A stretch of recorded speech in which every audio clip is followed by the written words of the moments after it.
Vanhu vazhinji vari kuchema vanochema, vazhinji vari kuchema vanochema, vanochema zvizhinji zvinovanetsa, vanochema zvirwere zvinovarwadza, vanochema mitoro inovaremera, asi Jesu vanoti uyai, imi munotambura ndikuyamurei, mose munorwadziwa ndikurapei, nemi makaremerwa ndikuturei mitoro. Vanhu vazhinji vari kuchema vanochema, vazhinji vari kuchema vanochema, vanochema zvizhinji zvinovanetsa, vanochema zvirwere zvinovarwadza, vanochema mitoro inovaremera, asi Jesu vanoti uyai, imi munotambura ndikuyamurei, mose munorwadziwa ndikurapei, nemi makaremerwa ndikuturei mitoro. Zvekufunganya funganya ndakareka, kufunganya funganya ndakareka, mitoro yacho ndakaupa Jesu, mitoro wacho ndakaupa Jesu, mutoro wacho ndakaupa Jesu.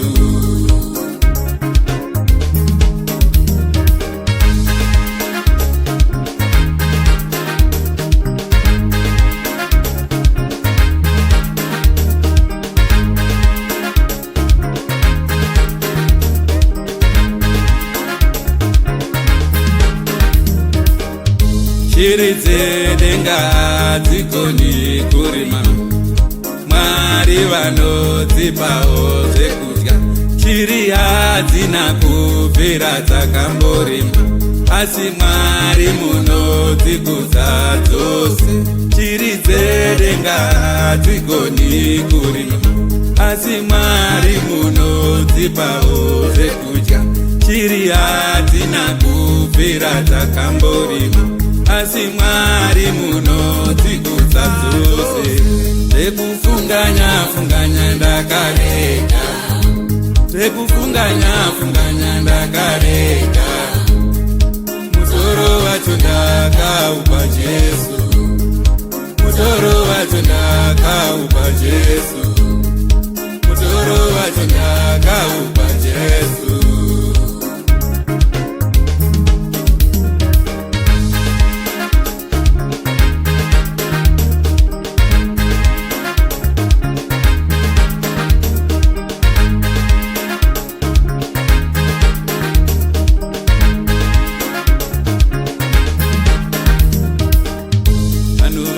Vari kuchema vanochema, vazhinji vari kuchema vanochema, vanochema zvizhinji zvinovanetsa, vanochema zvirwere zvinovarwadza, vanochema mitoro inovaremera, asi Jesu anoti uyai kani, imi munotambura ndikuyamurei, mose munorwadziwa ndikurapei, nemi makaremerwa ndikuturei mitoro. Asi Jesu anoti uyai, imi munotambura ndikuyamurei, mose munorwadziwa ndikurapei, nemi makaremerwa ndikuturei mitoro. Zvekufunganya funganya ndakareka, zvekufunganya funganya ndakareka, mutoro wacho ndakaupa Jesu, mutoro wacho ndakaupa Jesu, mutoro wacho ndakaupa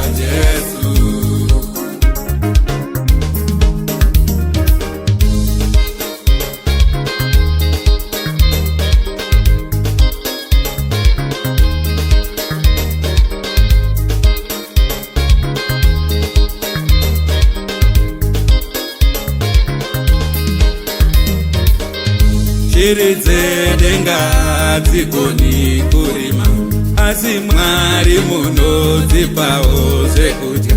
Shiri hadzina kubvira dzakamborima, asi Mwari munodzigutsa dzose. Shiri dzedenga hadzigoni kurima, asi Mwari munodzipawo zvekudya. Zvekufunganya funganya ndakarega, zvekufunganya funganya ndakarega. Mutoro wacho ndakaupa Jesu, mutoro wacho ndakaupa Jesu. Zvekufunganya funganya ndakarega, zvekufunganya funganya ndakarega.